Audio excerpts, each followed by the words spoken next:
धीरे बोलो, कोई सुन ना ले। ये बात हम सबके कानों में पड़ी होगी और हमारे मुंह से भी निकली होगी।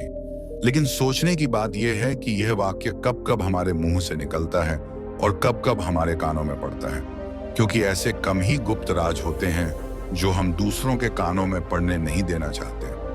अक्सर परिवार में अशांति का कारण हम स्वयं ही होते हैं। हम इस बात को देख पाए या भले ना देख पाए, पर यह असल सत्य है, क्योंकि जाने अनजाने मूर्खतावश हम खुद ही अपनी वह बातें दूसरों को बता देते हैं जो हमें कभी नहीं बतानी चाहिए, और वही बातें जो जाने अनजाने में हमने किसी दूसरे के सामने बता दी थी, वही हमारे दुख का कारण बन जाता है, वही हमारे झगड़े का कारण बन जाता है।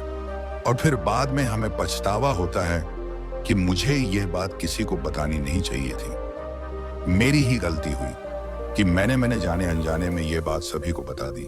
इसीलिए आज की यह जो बौद्ध कहानी मैं आपको सुनाने वाला हूं, उसे सुनने के बाद आपको 7 ऐसी बातें पता चलेगी जो आपको कभी किसी को नहीं बतानी। ये जो 7 बातें हैं जो आपको किसी को नहीं बतानी, क्यों नहीं बतानी, इसके पीछे का तर्क भी मैं आपको दूंगा। और इन 7 बातों के अलावा अगर आपको लगता है कि कोई बात ऐसी है जो मुझसे छूट गई या मैं नहीं बता पाया, तो कमेंट सेक्शन में जरूर बताना। इससे पहले कि आप इस बौद्ध कहानी में खो जाएं, इस चैनल को सब्सक्राइब जरूर कर लें। तो चलिए कहानी शुरू करते हैं। एक समय की बात है, एक नगर में रामू नाम का एक युवक रहता था। वो युवक बहुत गरीब था, कुछ पैसा नहीं था। उसके पास 2 वक्त की दाल रोटी भी बड़ी मुश्किल से उसको नसीब होती थी। किसी काम की तलाश में दिन रात खोज करने पर भी उसे कोई काम नहीं मिल रहा था। फिर एक दिन उसने अपनी पत्नी के सामने अपनी सारी समस्या बता दी। उसने अपनी पत्नी को कहा कि मैं जिस जगह भी काम मांगने के लिए जाता हूं, तो हर कोई मुझे यह कहकर काम नहीं देता कि हमारे यहाँ काम की जरूरत नहीं है। मैं काम की तलाश कर करके थक चुका हूं। मुझे समझ नहीं आता कि मैं तुम लोगों का पेट कैसे भरूं, अपने बच्चों को कैसे पालूंगा, और यह चिंता मुझे दिन रात खाए जा रही है। यह सुनकर उसकी पत्नी ने कुछ सोचकर कहा कि तुम एक आदमी के पास सिर्फ एक बार ही काम मांगने के लिए जाते हो, और जब वह काम नहीं देता तो तुम दोबारा उसके पास जाते तक नहीं हो। अगर तुम्हें उनसे काम लेना है तो तुम्हें हमदर्दी जतानी होगी, तुम्हें उनसे हमदर्दी हासिल करनी होगी, अपनी गरीबी दिखानी होगी, ताकि वो लोग तुम्हारी मजबूरी समझकर तुम्हें काम पर रख ले। इसलिए शर्म मत करो, उन्हें अपनी मजबूरी बताओ, अपनी गरीबी बताओ, और इसी उपाय से तुम काम पा सकते हो। यह बात रामू की मस्तिष्क में बैठ गई, और अगले दिन काम मांगने के लिए वह उसी सेठ के पास जा पहुंचा जहां पर वह पिछले दिन काम मांगने के लिए गया था। लेकिन इस बार उसने हाथ जोड़कर उस सेठ से प्रार्थना की, उससे विनती की कि वह बहुत गरीब है और उसे काम की बहुत आवश्यकता है। वह जो कुछ भी उसे देंगे वह उसमें संतुष्ट हो जाएगा, पर कृपया करके मुझे अपने यहाँ काम पर रख ले। उसकी यह हालत देखकर उस सेठ ने उसे अपने यहाँ काम पर रख लिया। वह रोज वहां पर काम पर जाने लगा। अंदर ही अंदर वह खुश तो था कि उसे काम तो मिला, लेकिन उसे वेतन दूसरे लोगों से कम मिलता था। वही काम जो दूसरे लोग कर रहे थे, उन्हें ज्यादा वेतन मिल रहा था और इसे कम वेतन मिल रहा था। जब इस बारे में उसने अपने सेठ से कहा, तो सेठ ने कहा कि देखो भाई, तुम्हें काम की जरूरत थी, मैंने तुम्हें काम दिया। मेरा धन्यवाद करने की बजाय तुम मुझसे शिकायत कर रहे हो। ये कैसी बलवंत साहित्य है। यह सुनकर रामू वहीं पर चुप हो गया। बात कहीं ना कहीं सत्य थी, सच थी। सेठ ने तो उसे उसकी मजबूरी के हिसाब से ही काम दिया था, और इसीलिए वह उसे अपने अनुसार ही वेतन देता था। लेकिन धीरे धीरे उसने यह बात अपने सगे संबंधियों और अपने दोस्तों को भी बताना शुरू कर दी कि उसका सेठ कैसा आदमी है और उसे कितना वेतन देता है। समय बीतता रहा और रामू पूरी लगन के साथ अपना काम करता रहा, लेकिन अब परिस्थितियां बदलने लगी थी। सेठ अब रामू से दूसरे लोगों से ज्यादा काम लेता था और उनसे कम वेतन उसे देता था। यह बात रामू के मन को बहुत खलती थी। वह दूसरों से ज्यादा मेहनत कर रहा है और उनसे कम वेतन पा रहा है। इससे उसके आत्मसम्मान को बहुत गहरी चोट पहुंची। अब धीरे धीरे उसका मन अपने काम से हटने लगा। उसका मन काम में लगता ही नहीं था। जाहिर सी बात है कि ऐसी जगह किसका मन लगेगा जहां आदमी को अपने आत्मसम्मान के साथ समझौता करना पड़े। इसीलिए जल्द ही उसने अपना काम छोड़ दिया और वह घर पर आकर खाली बैठ गया। अब उसके पास घर का खर्चा चलाने के लिए भी पैसे नहीं बचे थे। इसीलिए उसने अपने सगे संबंधियों और अपने दोस्तों से सहायता मांगने शुरू की। लेकिन उसके दोस्त उसके सामने तो उसे दया का पात्र समझते थे, उसे दिलासा देते थे, लेकिन पीछे से उसका मजाक उड़ाते थे। वह कहते कि कितना बेवकूफ है, सेठ ने इतना काम लिया और बेचारे को पैसे भी नहीं दिए। अरे हम इसको पैसे दे दें तो ये कल हमारा भी पैसा नहीं वापस कर पाएगा। इसकी ऐसी हालत है, काम तो इसके पास कुछ है नहीं, पैसा कहां से ला कर देगा। और इसी वजह से रामू की हालत दिन पे दिन खराब होती जा रही थी। अब वह दिन रात तनाव में रहने लगा था। वही दोस्त, वही सगी संबंधी जो उसके अपने होने का दिखावा करते थे, वो उसे दया का पात्र समझ रहे थे। उन्हें उसके ऊपर तरस आ रहा था। सब लोग आकर उसे ज्ञान तो बहुत देते थे, लेकिन कोई सहायता नहीं करता था। और अक्सर ऐसा ही होता है, ज्ञान देने वाले तो बहुत मिल जाते हैं, लेकिन मदद करने वाले, उंगली पकड़कर, हाथ पकड़कर आगे चलाने वाले कितने लोग मिलते हैं। फिर एक दिन उसे पता चला कि पड़ोस वाली गांव में एक बौद्ध भिक्षु आया हुआ है जो बहुत ही ज्ञानी है। रामू इतना तनाव में था कि उसे कोई रास्ता नजर ही नहीं आ रहा था। इसीलिए जाने अनजाने वह उस बौद्ध भी के पास पहुंच जाता है। वहां पहुंचकर वह सीधे उनके पैरों में गिरकर रोने लग जाता है। वह रोते रोते उन्हें अपनी सारी परिस्थिति बताता है। उसे बताता है कि किस तरह उसके सेठ ने उसका फायदा उठाया और उसके सगे संबंधी उसके साथ कैसा व्यवहार रखते हैं। सारी बातें सुनकर बौद्ध भिक्षु ने उसे चुप कराते हुए कहा कि भंते, यह सारी समस्याएं तुम्हारी बुद्धिहीनता, तुम्हारी मूर्खता के कारण उत्पन्न हुई हैं। अगर तुम्हारे अंदर होता तो इनमें से एक भी समस्या तुम्हारा चित्त को दुखी नहीं कर सकता था। लेकिन तुमने अपने अविवेक के कारण, अपनी मूर्खता के कारण खुद ही अपने रास्ते में कांटे बिछा दिए। परंतु आज मैं तुम्हें 7 ऐसी बातें बताने जा रहा हूं जो भूलकर भी किसी को मत बताना। और इन बातों का अनुसरण करते हुए तुम बाहर से मिलने वाले दुखों को तो दूर कर ही सकते हो, जो बेवजह दुनिया की वजह से तुम्हारे अंदर पनपते हैं। पहली बात जो किसी को नहीं बतानी चाहिए वो है अपनी मजबूरी। अपनी मजबूरी का दिखावा करके दूसरों का दया पात्र बनाकर उनकी सहायता लेने की गलती कभी मत करना।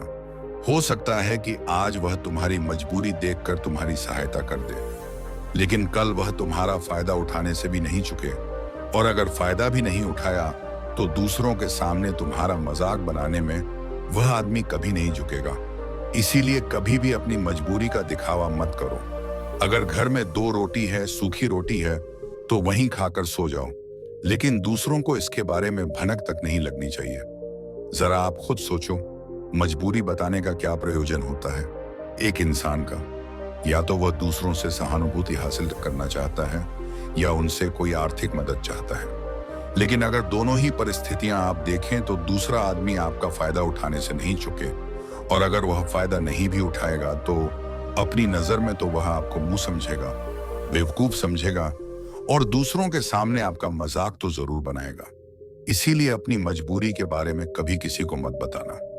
दूसरी बात जो किसी को भी नहीं बतानी चाहिए वह है अपनी अतीत की गलतियां और भविष्य की रणनीतियां। जरा सोचो कि अगर हम अपने अतीत की गलतियां किसी दूसरे को बताते हैं तो उसका क्या प्रभाव होगा। वह गलतियां ठीक तो नहीं की जा सकती, जाहिर है, तो उन्हें बताने का क्या प्रयोजन रह जाता है। आप अपने अंधेरे पक्ष को खुद दुनिया के सामने बता रहे हो, खुद अपनी गलतियां दूसरों के सामने बता रहे हो। इससे उस आदमी की नजर में आपका एक चरित्र घटित हो जाएगा और वह भविष्य में हमेशा आपको उसी नजरिए से देखेगा। इसीलिए किसी भी आदमी की नजर में अपना चरित्र गठित मत होने दो। और जरा सोचो कि आप व्यर्थ में ही अपने भविष्य की रणनीतियां दूसरों के सामने बता रहे हो। जो लोग आपके काम का हिस्सा ही नहीं है, उनके सामने अपने भविष्य की रणनीतियां, अपनी डींगे हाँकने का क्या फायदा। वह लोग आपकी सहायता तो नहीं करेंगे, लेकिन आपकी भविष्य की रणनीतियों में बाधा जरूर बन सकते हैं। आप खुद अपनी विवेक का इस्तेमाल करिए और सोचिए कि आपके साथ भी ऐसा हुआ है कि आपने अपनी भविष्य की रणनीति किसी को बताई हो और वह कामयाब ही ना हुई हो। जरूर हुआ होगा, जरा गौर से सोचिए। तीसरी बात जो किसी को नहीं बतानी चाहिए वह है अपने घर की बातें। जो भी हमारे घर के अंदर आपस में बातचीत होती है, हमारे माँ बाप के साथ, हमारी पत्नी के साथ, हमारे बच्चों के साथ वह बातें परिवार तक ही सीमित रहनी चाहिए। अगर आप इन बातों का दूसरों के सामने ढिंढोरा पीटते हो तो दूसरों को आपके घर में घुसने का एक मौका मिल जाता है और वह इसका फायदा उठाने से कभी नहीं सकें। वह आपके परिवार के सदस्यों को आपसे दूर लेकर जाने की कोशिश करेंगे। अक्सर ऐसा होता है, हम समाज में देखते हैं कि हम अपने घर के झगड़ों को कम करने के लिए उन झगड़ों को अपने पड़ोसियों और दूसरे सगे संबंधियों को देते हैं, लेकिन इससे आपको सहायता कभी नहीं मिली होगी, बल्कि आपके घर की लड़ाई झगड़े और ज्यादा बढ़ गए होंगे और वह जाहिर है वह बढ़ेंगे। अगर आप अपने माँ बाप की बात दूसरों को बताएंगे तो आपकी माँ बाप को बुरा लगेगा, यही कि हमारा बेटा हमसे बताए बगैर दूसरों को ये बातें बता रहा है। इसीलिए अपने घर की बात और अपने घर की लड़ाई झगड़े किसी के सामने मत बताना। अगली बात जो मैं आपको बताने जा रहा हूं, जो किसी को नहीं बताने चाहिए, वह सुनने पर बहुत अजीब लग सकती है, लेकिन उसका सत्य भी मैं आपको एक तर्क के माध्यम से दूंगा। मैं कहता हूं कि अपनी आमदनी किसी को मत बताना। अब अपनी आमदनी ना बताने के पीछे क्या प्रयोजन हो सकता है? जरा सोचिए कि आप अपनी आमदनी अपने दोस्तों को बता देते हैं, तो जब आपके दोस्तों को जरूरत पड़ेगी तो वह सिर्फ आपको ही याद करेंगे, क्योंकि उनको पता है कि अगर आपकी आमदनी ज्यादा अच्छी है तो आप ही उनकी मदद कर सकते हैं और इसीलिए ज्यादा लोग आपसे सहायता मांगेंगे।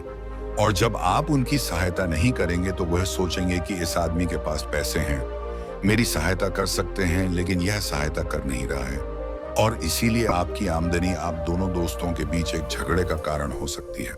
कम आमदनी होगी तो लोग मजाक उड़ाएंगे और ज्यादा होगी तो सहायता मांगेंगे, तो अपनी आमदनी बताने का कोई प्रयोजन नहीं है। अगली बात जो मैं आपको बताने वाला हूं, उसे अपनी घाट बांध लेना और किसी को यह बात मत बताना। अपनी कमजोरी और अपनी ताकत, अक्सर इंसान को पता नहीं होता है कि उसकी कमजोरी या उसकी ताकत क्या है, लेकिन अगर आपको अपनी कमजोरी और अपनी ताकत पता है तो पहली बात तो आप बहुत ही बुद्धिमान आदमी हैं, और दूसरी बात कि आपको यह बातें किसी से साझा नहीं करनी है, क्योंकि अगर आपकी कमजोरियां दूसरों को पता चल गई तो वह आपकी कमजोरियों का फायदा उठाएंगे, और अगर आपकी ताकत पता चल गई तो वही ताकत आपकी कमजोरी बन जाएगी, क्योंकि वह ताकत दूसरे आदमी को पता है और वह ताकत की खाट भी ढूंढ ही लेगा। अपनी कमजोरी और अपनी ताकत अपनी पत्नी या अपने पति को भी नहीं बतानी चाहिए, क्योंकि इसके बाद आपको घर में उनसे हमेशा दब के रहना पड़ेगा। अगली बात जो किसी को नहीं बतानी चाहिए वह भी है अपने मित्र और अपने शत्रु। आप अपने मित्रों के बारे में अगर दूसरे लोगों को बताएंगे तो वह आपके मित्रों के साथ अपनी घनिष्ठता बनाकर आपको धोखा दिलवा सकते हैं, आपके गहरे मित्रों को आपसे दूर करने का प्रयास कर सकते हैं। अक्सर आम आदमी ऐसा नहीं करता, लेकिन आपके दुश्मन ऐसा करने की कोशिश कर सकते हैं, और दूसरी तरफ आपके शत्रु का भी किसी को नहीं पता लगना चाहिए, क्योंकि आज जो आपका मित्र है, अगर कल वह आपका दुश्मन हो गया तो वह आपके दुश्मन के साथ ही मिलकर आपको परास्त कर सकता है, आपको धोखा दे सकता है। इसीलिए अपने सबसे अच्छे दोस्तों को भी अपने दुश्मन के बारे में कभी मत बताना। अगली और आखिरी बात कहना चाहता हूं कि जब तुम दान करते हो तो दान के बारे में भी किसी को मत बताना, नहीं तो दान करना व्यर्थ हो जाता है, बेकार हो जाता है। जब आप अपने दान का ढिंढोरा पीटते हो तो आप ये बता रहे हो कि मैं कितना बड़ा दानी पुरुष हूं, और ये आपके अंदर एक अहंकार निर्मित करेगा। इसीलिए दान गुप्त रूप से किया जाए, उतना ही अच्छा होता है, उतना ही फलदायी होता है। जब आपका बायां हाथ दान कर रहा हो तो दाएं हाथ को भी ना पता चले कि बायां हाथ दान कर रहा है। यह 7 बातें जो बौद्ध भिक्षु ने रामू को बताई, इनमें संसार के सभी सिद्धांत छिपे हुए हैं।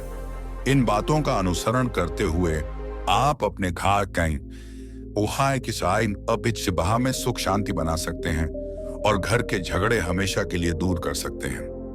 आप इन बातों के बारे में अपने विवेक से भी सोचेंगे तो आपको यह बातें सच मालूम पड़ेंगे, और हमारा कहानी सुनाने का मकसद यही है कि आपका विवेक जागृत हो। आप खुद उन बातों के बारे में सोचें जो हम आपको बता रहे हैं, और अगर हम गलत हैं तो आप कमेंट सेक्शन में वह बात जरूर बताएं जिस पर हम गलत हैं। हमें उम्मीद है कि आपको यह स्टोरी पसंद आई होगी। अपने सुझाव हमें कमेंट बॉक्स में दीजिए। ट्रू लाइन चैनल पर आपका स्वागत है। आइए नई स्टोरी शुरू करते हैं।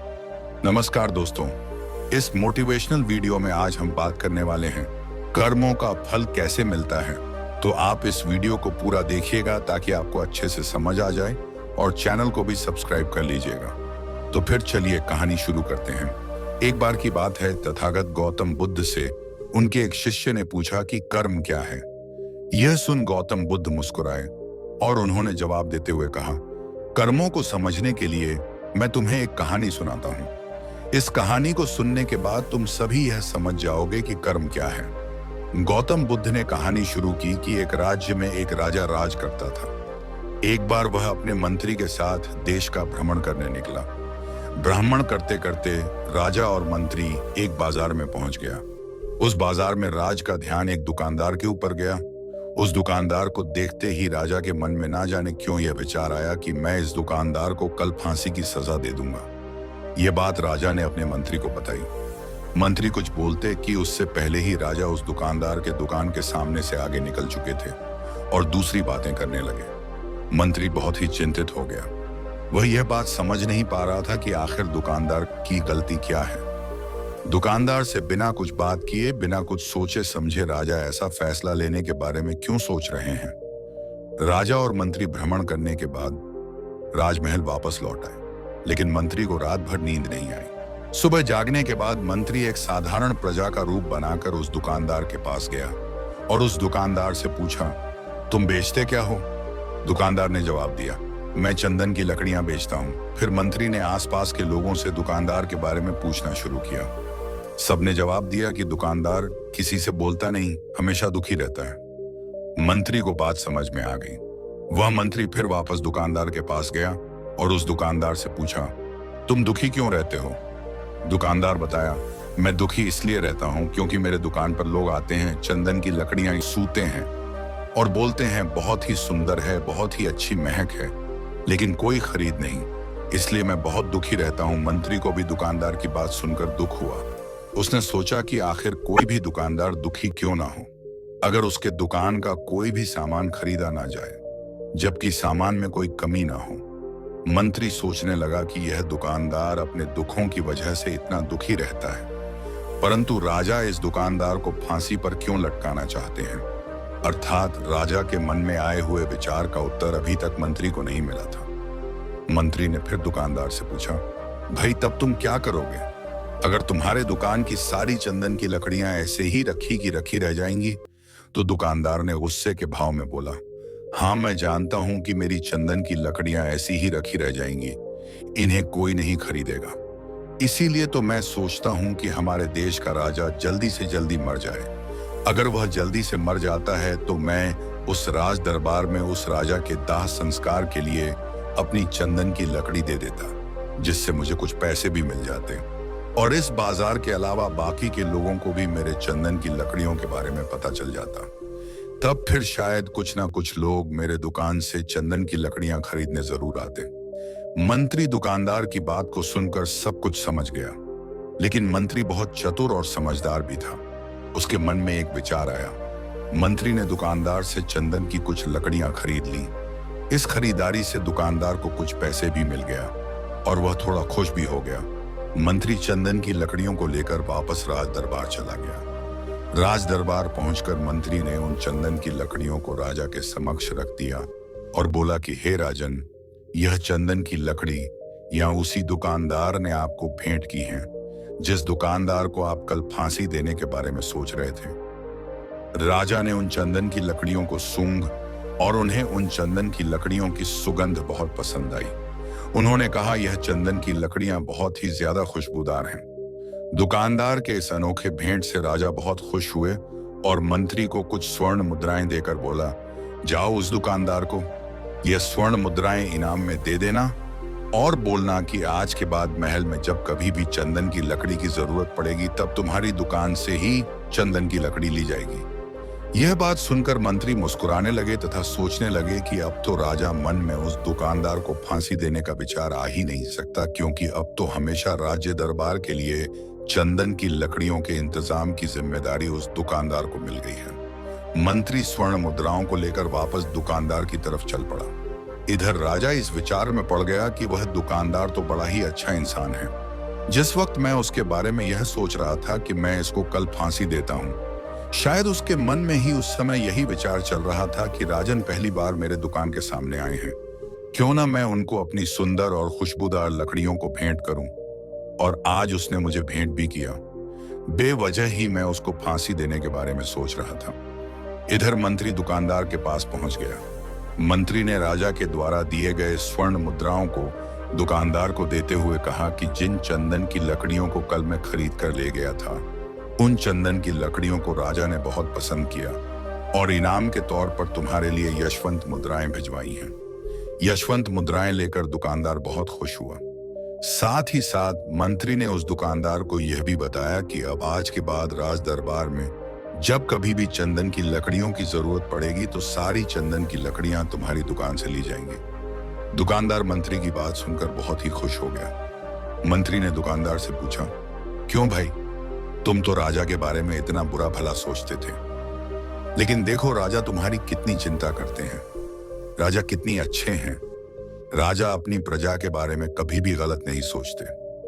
दुकानदार मंत्री की बात से सहमत हो गया और बहुत दुखी होकर राजा के प्रति अपने बुरे विचार पर पश्चाताप करने लगा। दुकानदार ने मंत्री से बोला कि मैं कितना गलत सोचता था राजा के बारे में।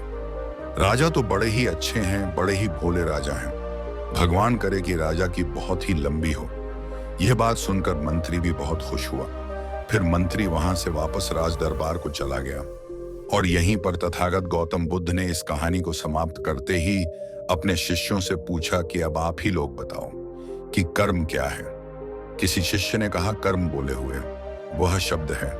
किसी शिष्य ने कहा कर्म वाणी है, तो किसी ने कहा कर्म सोच है, तो किसी ने कहा कर्म भावना है, वगैरह वगैरह। अपने सारे शिष्यों के जवाब सुनने के बाद महात्मा गौतम बुद्ध ने कहा कि इंसान के विचार ही उसके कर्म हैं। हमारे विचार जैसे रहेंगे हम वैसे ही कर्म करेंगे और उन्हीं विचारों के द्वारा किए हुए कर्म में हमारे सुख और दुख के लिए उत्तरदायी होते हैं। अर्थात अगर हमारे विचार ही गलत हैं तो हमारे द्वारा किए हुए कर्म भी गलत ही होंगे और उनका परिणाम भी गलत ही निकलेगा, जिसके परिणाम स्वरूप हम दुखी रहेंगे। अगर हमारे विचार सही रहेंगे तो हम सही कर्म करें, सही कर्म करेंगे तो फिर सही फल मिलेगा, जिससे हमारे जीवन में सुख आता है। फिर बौद्ध भिक्षु ने आगे कहा, अब हम कर्म को थोड़ा आसान भाषा में समझने की कोशिश करते हैं। कर्मों का अर्थ है कार्य। इस दुनिया में, इस ब्रह्मांड में जो कुछ भी काम हो रहा है वह सब एक कर्म है।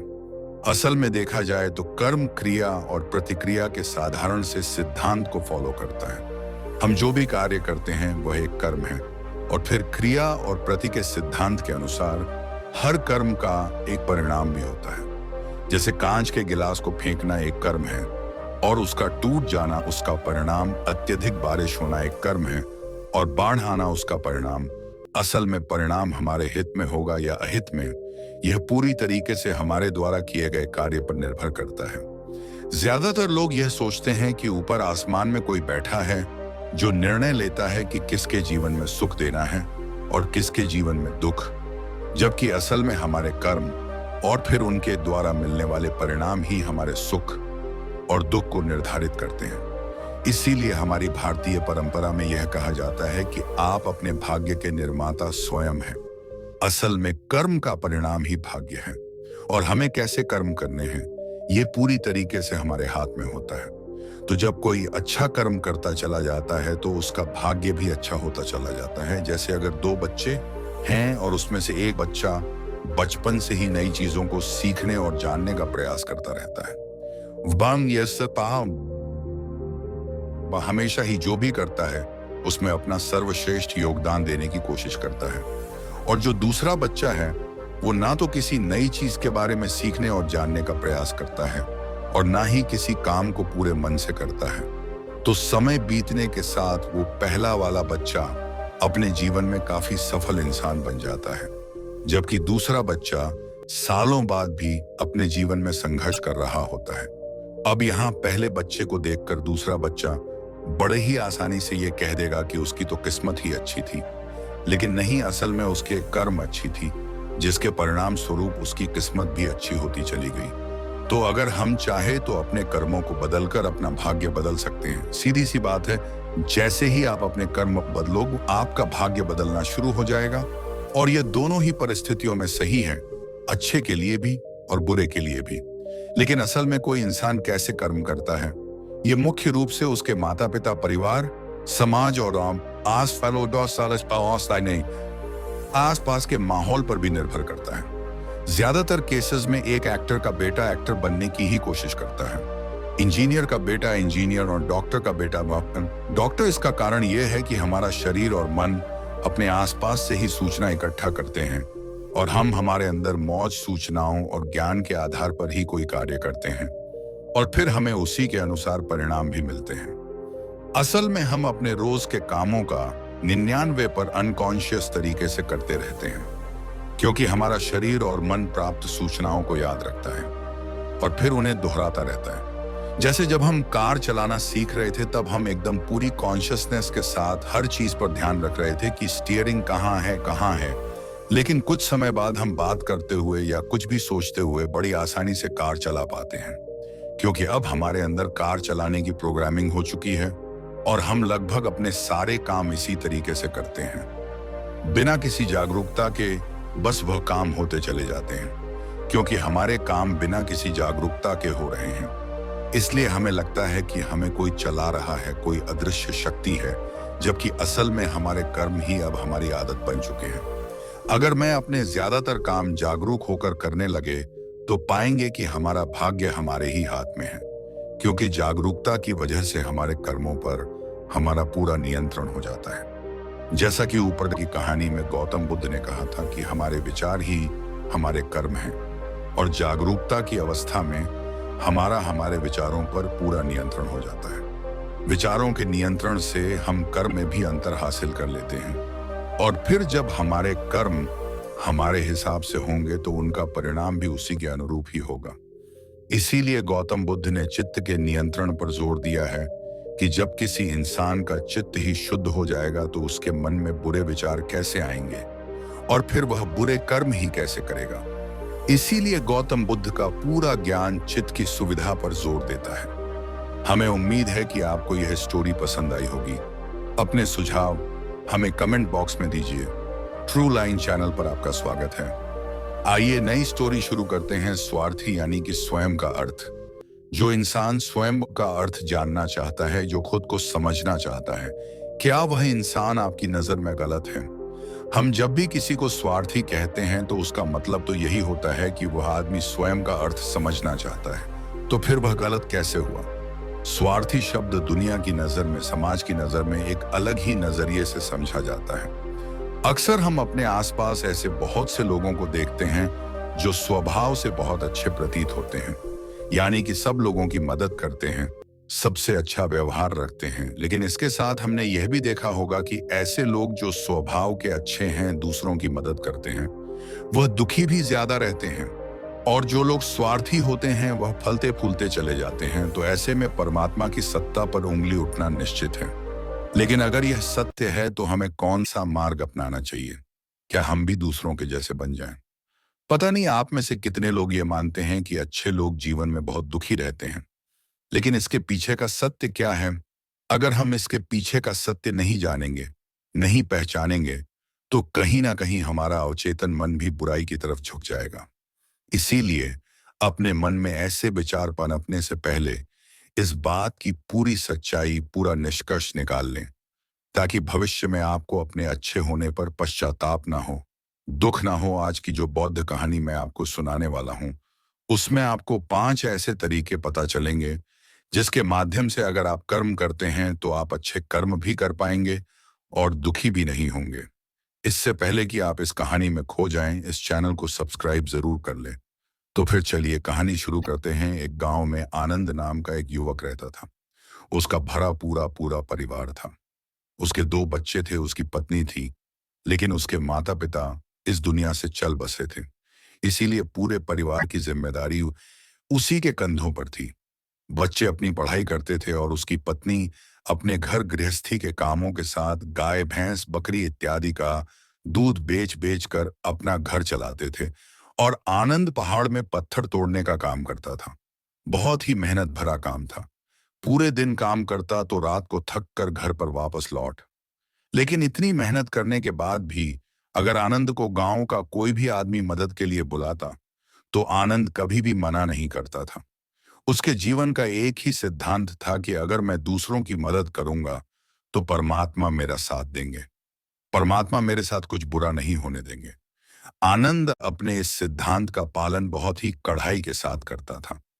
वह इस सिद्धांत पर इतना विश्वास करता था कि अगर कोई बाहर का आदमी उससे मदद मांग ले तो वह अपने घर का काम भी अधूरा छोड़कर उस आदमी की मदद करने के लिए पहुंच जाता था। जिस वजह से उसकी पत्नी बहुत परेशान रहती थी। वह अक्सर आनंद को समझाने की कोशिश करती थी कि सबसे पहले अपना काम करो, अपने परिवार को देखो। दो दो बच्चे हैं हमारे, और फिर भी तुम दूसरों के काम करने में लगे रहते हो। अरे, अपने घर को तो संभालो। अपना घर संभल नहीं रहा, दूसरों की मदद करने चले हैं।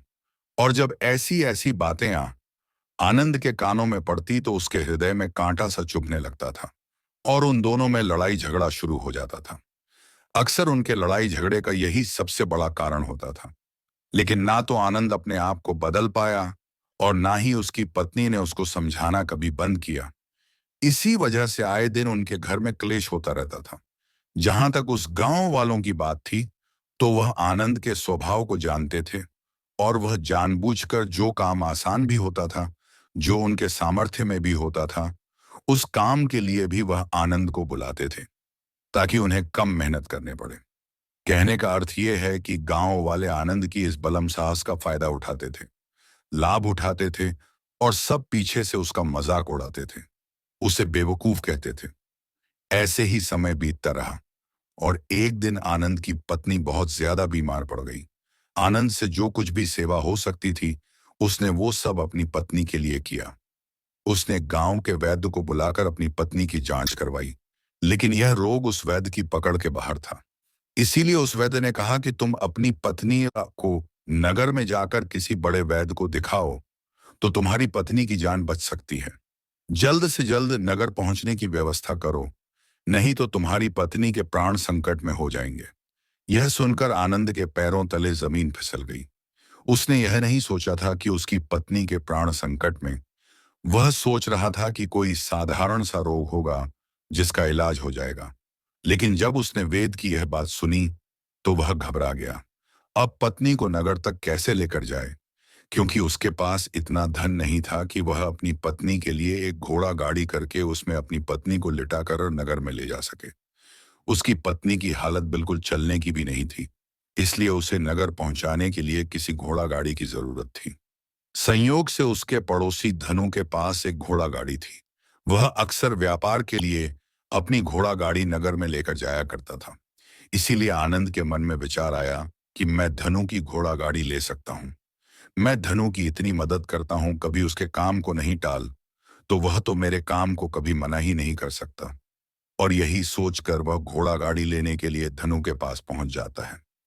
लेकिन धनु बहुत ही चालाक इंसान था। वह बिना किराए के अपनी घोड़ा गाड़ी अपने सगे बंधिया के लिए भी नहीं ले जाता था।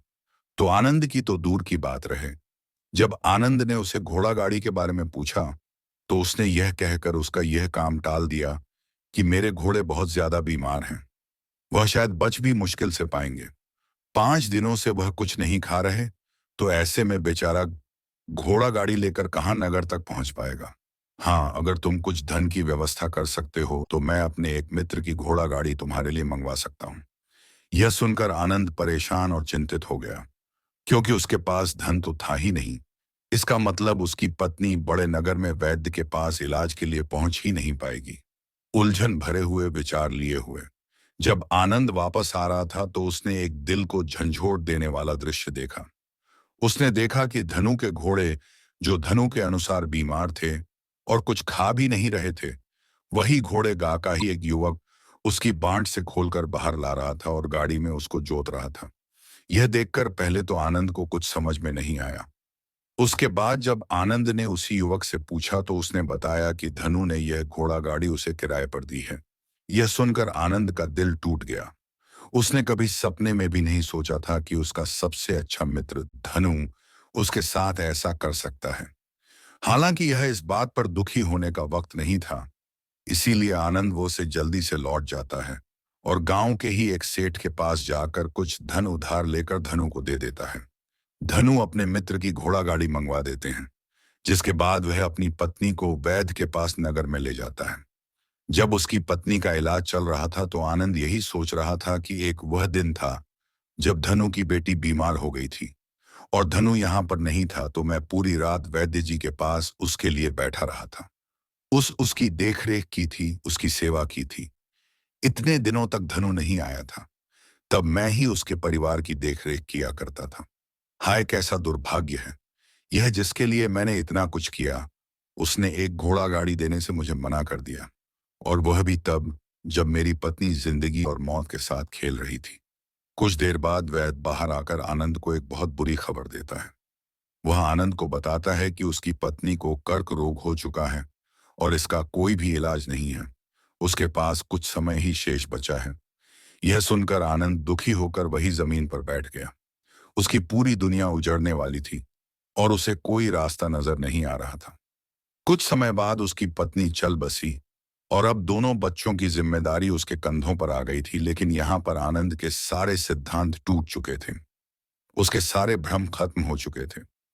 अब उसके दिमाग में एक ही बात थी कि अच्छा कर्म करने से परमात्मा साथ नहीं देता, बल्कि बुरे लोग फलते फूलते हैं, और इस बात का मैं सबसे बड़ा गवाह हूं। यह विचार अक्सर उसके दिमाग में चलते रहते थे और इसी वजह से उसका मन धीरे धीरे संन्यास्त हो गया, देश दुनिया से दूर हट गया।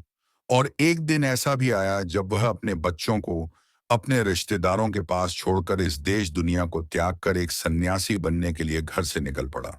उस गांव में किसी को कुछ नहीं बताया। किसी को नहीं पता था कि आनंद अचानक कहाँ गायब हो गया।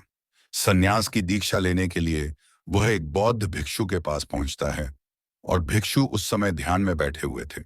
ध्यान से बाहर आने के बाद वह बड़े ध्यान से आनंद के चेहरे को देखते हैं और उससे सन्यासी बनने का कारण पूछते हैं। इस पर आनंद उन्हें अपनी पूरी आपबीती सुना देता है और कहता है कि हे गुरुदेव, इस दुनिया से मुझे कुछ भी हासिल नहीं हुआ। मेरा मन इस दुनिया से विरक्त हो चुका है। जब अपने दोस्तों ने ही मेरा साथ नहीं दिया, तो इस दुनिया में रहने का क्या मतलब। और इसी वजह से मैं सन्यासी बनना चाहता हूँ। यह सुनने के बाद बौद्ध भिक्षु ने उपदेश देना शुरू किया। उन्होंने कहा कि याद रखना, बनते जीवन से विरक्त होकर सन्यासी बनना तुम्हें परम सुख तक कभी नहीं पहुंचा सकता, परम आनंद तक कभी नहीं पहुंचा सकता। तुम दुनिया से अपने मन पर बोझ लेकर भी रखे हुए हो। तुम दुनिया से परमात्मा की खोज करने के लिए विरक्त नहीं हुए हो। इस भ्रम में कभी मत रहना। तुम संसार से विरक्त हुए हो क्योंकि संसार ने तुम्हें धोखा दिया, ऐसा तुम्हें लगता है। इसीलिए तुम परमात्मा पर कभी विश्वास नहीं कर पाओगे और ना ही उन पर अपनी पूर्ण आस्था बना पाओगे। इसीलिए सन्यासी होने का भी तुम पूरा लाभ कभी नहीं उठा पाओगे। सन्यासी होने का लाभ तब मिलता है जब हमारे प्रभु में परमेश्वर में परमात्मा में पूर्ण आस्था बन जाती है। मैं तुमसे पूछता हूं, क्या तुम्हारी आस्था परमात्मा में है? यह सुनकर आनंद कहता है कि हे गुरुदेव, मैं तो दुनिया देख कर आया हूं कि जो बुरे कर्म करता है वह फलता फूलता है, और जो अच्छा काम करता है उसे प्रभु कुछ भी नहीं देता, परमात्मा उसे दुख ही दुख देता है। इसीलिए मैं परमात्मा पर अपनी पूर्ण आस्था कैसे बना सकता हूँ? यह सुनकर उस बौद्ध भिक्षु ने कहा कि यही तो मैं तुम्हें समझाना चाहता हूं कि तुम पूरी ऊर्जा अपनी सन्यासी जीव में लगाओ और उसके बाद भी तुम्हें फल प्राप्त ना हो तो तुम्हें कैसा लगेगा। इसीलिए किसी की भी मदद करने के ये मैं 5 सिद्धांत तुम्हें बताता हूं। ये 5 सिद्धांत समझकर संसार में वापस लौट जाओ और संसार में एक ग्रस्त जीवन जियो। उसके बाद ही सन्यासी जीवन का उदय होता है। जब हम अपने ग्रस्त जीवन को पूर्ण रूप से समझ लेते हैं और अपनी जिम्मेदारियों का निर्वाह कर देते हैं। फिर यह सब कहने के बाद बौद्ध भिक्षु ने आगे कहा, जब तुम किसी की सहायता करते हो, किसी की मदद करते हो, तो उसमें सबसे पहली बात, सबसे पहला सिद्धांत जो ध्यान में रखने का होता है वो होता है कि किसी की मदद करते वक्त, किसी की सहायता करते वक्त कभी भी उससे उम्मीद मत रखना। ये मत सोचना कि आज मैंने इसकी सहायता कर दी, मदद कर दी, तो कल बदले में यह भी मेरी सहायता करेगा, मेरी मदद करेगा। अगर तुम ऐसा सोचोगे तो तुम्हें जीवन में दुखों का सामना करना ही पड़ेगा, क्योंकि एक नहीं तो दूसरा, या दूसरा नहीं तो तीसरा, कोई ना कोई तुम्हारी उम्मीद जरूर तोड़ेगा। और वास्तविकता में वह मदद या वह सहायता सहायता नहीं होती है, वह हमारे लालच का ही एक रूप होता है। हम उसकी सहायता या मदद निभावने मन में लालच का भाव है, हमारे मन में बदले का भाव है। हम ये सोचकर मदद करते हैं कि इसकी मदद कर देता हूं तो कल ये मेरे भी मदद करेगा। और यही लालच हमें अक्सर उन लोगों की मदद करने पर विवश करता है जो किसी ना किसी रूप में धनवान होते हैं, क्योंकि हमें लगता है कि कल यह आदमी धन के द्वारा मेरी मदद कर सकता है। और इसीलिए जिस इंसान को वास्तविकता में मदद की आवश्यकता है, हो सकता है वह गरीब हो, लेकिन हमारा मन अपने लालच के वशीभूत होकर उसकी मदद कभी नहीं करेगा। इसीलिए किसी की मदद और किसी की सहायता करने के अपने विचार को विस्तार दो। केवल एक प्रकार के वर्ग के लिए अपनी सहायता या अपनी मदद पेश मत करना, वह सबके लिए समान होनी चाहिए। जरा सोचो, एक तरफ तुम्हारा मित्र हो जिसके पास धन है, संपदा है, और दूसरी तरफ कोई गरीब औरत हो जो भूखी बैठी हुई है। तुम्हारा दोस्त तुमसे कहता है कि यार आज तो खाने के लिए अच्छे भोजन मंगवा लो बाजार से, और दूसरी तरफ वह औरत तुमसे दो सूखी रोटी मांग रही है। तो तुम किसकी मदद करोगे? कौन मदद का हकदार सबसे पहले है? सबसे पहले हमारा कर्तव्य बनता है कि उस औरत की भूख मिट जाए। लेकिन अक्सर इंसान ऐसे नहीं सोचता। वह अपने दोस्त को तो खिला देगा, उसको तो बाजार से बहुत महंगी वस्तु मंगा के दे देगा, लेकिन किसी गरीब को उसकी भूख मिटाने के लिए पैसा या धन नहीं देगा। दूसरी बात जो ख्याल में रखने की है वह यह कि सहायता करते वक्त हमारा लालच कभी भी उसके साथ नहीं जोड़ना चाहिए। अक्सर हम जब किसी की मदद करते हैं तो हमारा लालच और हमारा स्वार्थ उसके साथ जुड़ा होता है, और हम अपनी भविष्य की योजना तैयार करके उस आदमी की मदद करते हैं। हम ये सोचते हैं कि अगर मैं इसका यह काम करूंगा तो भविष्य में यह आदमी मेरा वह काम पूरा कर देगा। और वह सहायता, वह मदद बिल्कुल भी परमात्मा के द्वार को नहीं खटखटा, क्योंकि वह लालच है। जाहिर है आप अपने आप को धोखा देने के लिए अपने लालच को एक सहायता, एक मदद का रूप दे रहे हैं। तीसरी बात जो ख्याल रखने की है वो यह कि अपने सामर्थ्य के हिसाब से दूसरे की मदद करो। कभी भी एक ग्रस्त आदमी को किसी की इतनी सहायता नहीं करनी चाहिए जिससे कि उसका परिवार और उसके बच्चे कष्ट में जीवन बिताएं। सबसे पहला फर्ज हमारा होता है अपने परिवार को सुखी रख, उनकी जरूरतें पूरी करना, और बाद दूसरों की मदद करना आता है। लेकिन कुछ लोग दूसरों की मदद पहले करते हैं और अपने परिवार को तवज्जो कम देते हैं, जिससे कि परिवार में लड़ाई झगड़े आए दिन पनपते रहते हैं।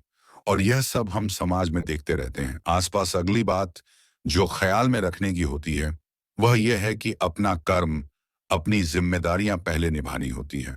हम अपना कर्म, अपना काम छोड़कर पहले दूसरों की मदद करने के लिए चले जाते हैं, और जब दूसरा बदले में हमारी मदद नहीं करता तो हमारा दिल दुखी हो जाता है। हम सोचते हैं कि मैंने तो अपना काम छोड़कर उस आदमी की मदद की थी और वह आदमी मेरी मदद ही नहीं कर रहा है। इसीलिए अपना कर्म सर्वोपरि गवाई, अपना कर्म सबसे ऊपर, क्योंकि वही काम करने के लिए इस दुनिया में हमारा जन्म हुआ है। और सबसे आखिर में जो बात समझने की है वह यह कि परमात्मा की मर्जी से ही सब कुछ होता है। हमारा कर्तव्य है अपने कर्म को करते जाना। करनी धरनी तो ऊपर वाले के हाथ में है, इसीलिए जो कुछ भी होता है सब ऊपर वाले पे छोड़ दो। अगर तुम्हें कोई धोखा भी देता है तो यह समझ के चलो कि वह सब ऊपर वाले की करनी होती है। आप ये मान के चलो कि मैं करता नहीं हूं, मैं तो एक माध्यम हूं करवाने वाला। तो वह है उसके सामने किसकी मर्जी चली। जब यह आस्था, यह विश्वास हमारे मन में पनपने लगता है तो हमारी सारी शिकायतें दूर हो जाती हैं, क्योंकि इस दुनिया में जो भी होता है अच्छे के लिए होता है। जो भी हो रहा है अच्छे के लिए हो रहा है, और जो भी होगा अच्छा ही होगा। चाहे हमारी बुद्धि आज वर्तमान में इस सिद्धांत को ना समझ पाए, लेकिन जीवन में कभी ना कभी किसी ना किसी मोड़ पर आपको जरूर यह एहसास होगा कि जो हुआ था वह अच्छे के लिए ही हुआ था। इसीलिए सारी शिकायतें दूर कर दो और बस अपना कर्म करते जाओ। अपने ग्रस्त जीवन को पूर्ण रूप से जी लो, और उसके बाद ही सन्यासी जीवन की यह होती है। इसके बाद बौद्ध भिक्षु ने आनंद को कहा कि वापस अपने गांव लौट जाओ, अपनी बेटियों को वापस लेकर कर आओ, उन्हें पालो पोषो, अपने बच्चों को वापस लेकर आओ, दूसरी शादी कर लो, लेकिन बच्चों का पालन पोषण अच्छे तरीके से करो। यह सुनकर आनंद अपने बच्चों के साथ अपने गांव में वापस लौट आता है। गांव में किसी को खबर नहीं थी कि आनंद कहां पर गया हुआ था और वह क्या ज्ञान लेकर वापस लौटा है। लेकिन अगले दिन सुबह सुबह गांव वालों ने आनंद के चेहरे पर एक अलग ही आनंद, एक अलग ही आभा पाई। तो दोस्तों, कैसी लगी आपको यह वीडियो? अपने सुझाव हमें कमेंट बॉक्स में दीजिए और हमारे मोटिवेशन थॉट को लाइक और सब्सक्राइब कर लीजिए। तो मिलते हैं एक और नई वीडियो में। धन्यवाद।